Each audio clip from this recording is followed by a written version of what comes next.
Hi, Chris with Trimble Forensics Tech Tip Tuesdays, brought to you in partnership with our friends at the Institute for Police Technology and Management, or IPTM. IPTM is the Trimble Forensics authorized training provider, and if you're wanting comprehensive accredited training in the Trimble Forensics solutions, please visit them at the link in the description below. This will be part 2 in our series in the relationship between scan data and survey data.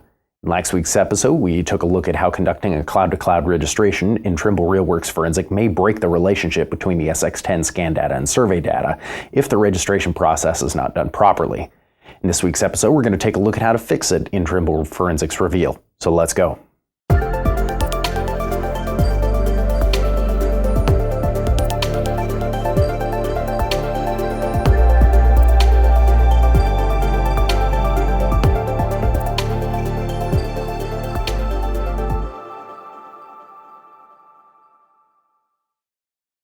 So we're over in Trimble Forensics Reveal and we have our data set loaded up.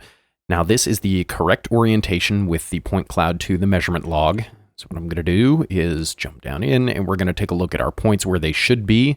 We have our CP2, which is at the base of a light on the south wall. We have our CP3 that is at the bottom of a fire alarm inside of the small room on the southeast corner.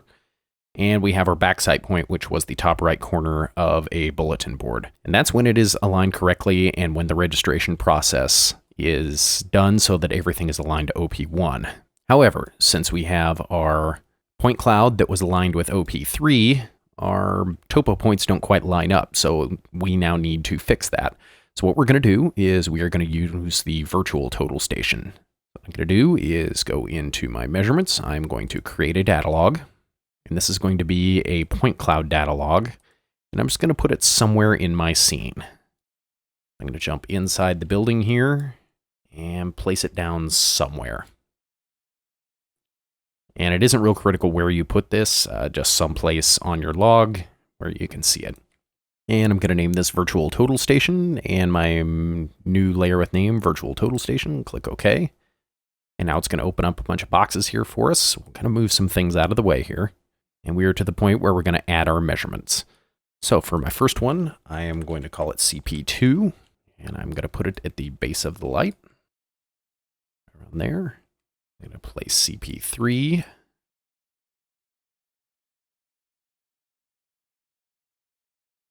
At the base of my fire alarm.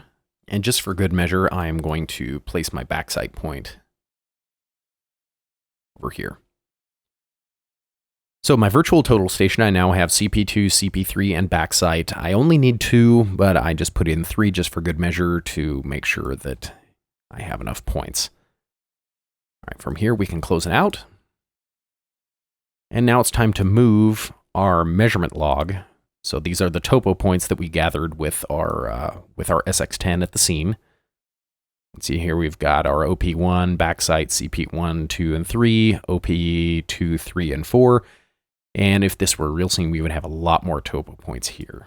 We just have the bare minimum that we did to get this scene done. So what we're going to do is we are going to go to our actions, and we're going to position our measurement log A, which is the measurements that we brought in from our total station topo points. This would be our capture file if we brought it in. And I'm going to position it relative to the virtual total station log.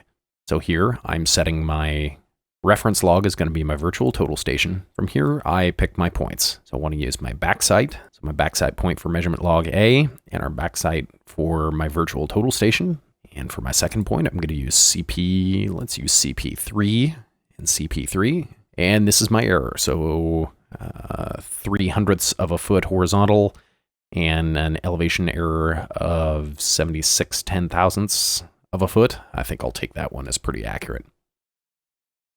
So when I click finish, it will then move my total station points over to where they need to be. So now when I shut my virtual total station off, I can now see that my real topo points that were taken with my SX10 do match up. So I have my CP2 right at the base of my light, my CP3 at the base of my fire alarm, I have my backside point at the top right of the bulletin board, and then I've also got my CP1 up on the girder. It was a rope cleat that I shot as a common point, and everything is where it should be. And you can also see that OP2, where the station was set up, it's floating up there in the air since the total station height or instrument height was at 0 when we set it up. And we have our OP3, so the instrument was pretty short where we set it up there. So everything is lining up where we need it to be.